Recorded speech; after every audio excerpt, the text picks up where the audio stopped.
Ladies and gentlemen, welcome to Poland Daily History. We are here at the city of Lublin, one of the most historical and largest cities of all of Eastern Poland. Today, we are going to the Catholic University of Lublin, a bastion of the anti-communist movement during the time when Poland is in the grip of the Soviet Union. It was also the home to Karol Wojtyła, who would later on become Pope John Paul II. There, we will talk to a historian who specializes in 20th century history. In 1918, as we know, the first government of Poland is actually established here in Lublin, but I understand it's also pretty short-lived until the real power was established in Warsaw. I was wondering if you can tell us a little bit about how that interaction came to be. Tak, to prawda. Rząd w Lublinie, rząd Daszyńskiego, powstał 7 listopada 1900. Yes, indeed. The government set up in Lublin, the government led by Ignacy Daszyński, was established on November 7, 1918. 4 days later, Józef Piłsudski came to Warsaw after he was released from prison by the Germans. He was, at the time, widely regarded by the Polish nation as the person who was supposed to rebuild our country. He was a genuine political and military leader of the Polish nation. Meanwhile, the members of the Lublin government were all linked to Piłsudski. They were his close associates. In fact, when Piłsudski arrived in Warsaw on November 11th, all the government officials surrendered their power to him and handed over the administration they had created. Therefore, there was no conflict between the two sides. On the contrary, they were both open and happy to cooperate with each other. Ośrodkami, wręcz przeciwnie, one wzajemnie sobie bardzo mocno pomogły. So we know that in 1918 the first government is established here in Lublin, but not only that, also the place where we are at right now, the Catholic University of Lublin, is also established at the same year. I was wondering how it came to be, why Lublin, and where did the professors and the books and the materials came from? W 1918 roku odrodziła się Polska, to jest jeden fakt, ale w tym czasie Rosja pogrążyła. In 1918, Poland was reborn, that is certainly a fact. However, at the time, Russia was deeply involved in revolutionary battles, first one in February and later in October. This great history of revolution is closely tied to the events that happened in Lublin.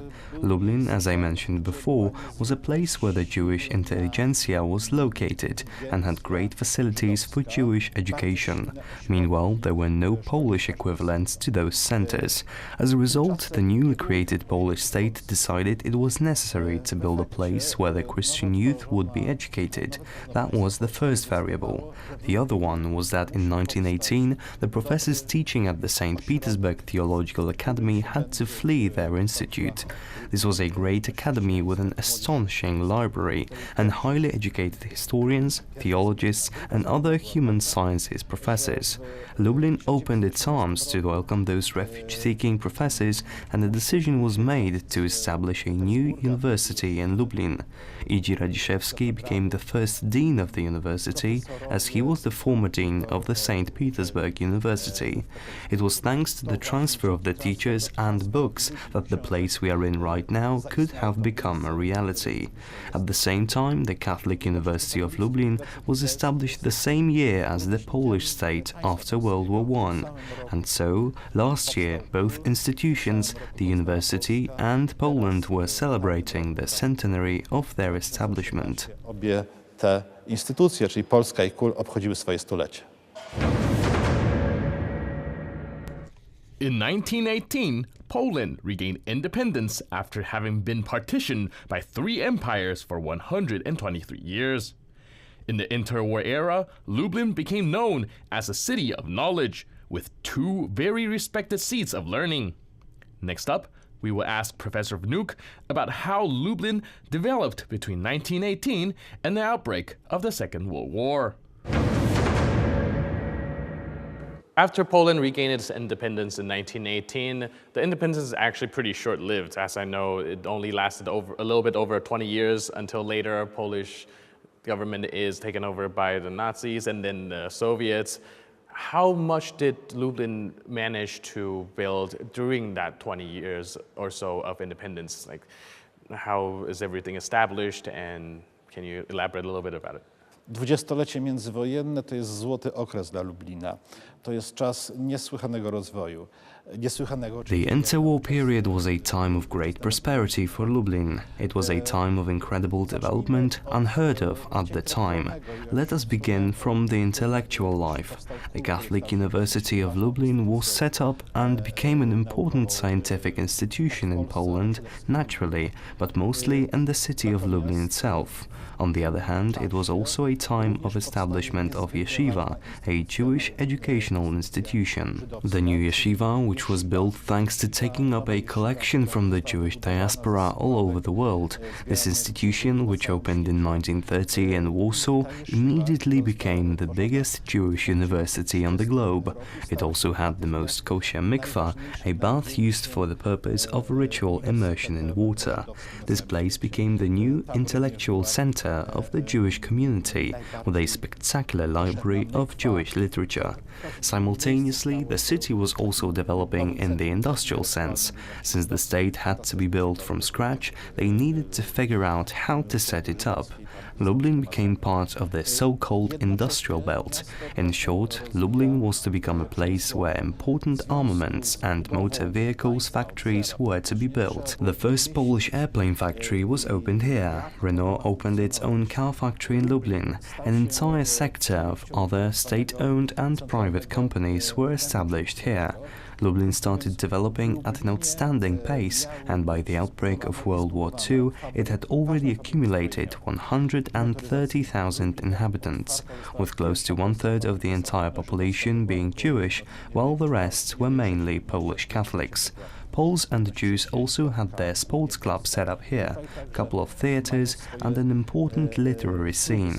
It was a place where people would read and publish a lot, a place where you could have a fun time and eat delicious food. In short, it was a very interesting place to live. I would say that it remained that way. Krótko mówiąc, to było bardzo ciekawe miejsce do życia. I myślę, że w dalszym ciągu takim pozostaje. During the interwar era, Lublin is the biggest city in this region, but I was wondering if it come at the cost of the other cities around, and how do they interact, and were they in a rivalry, or are there any special interactions with Lublin in relation to other cities?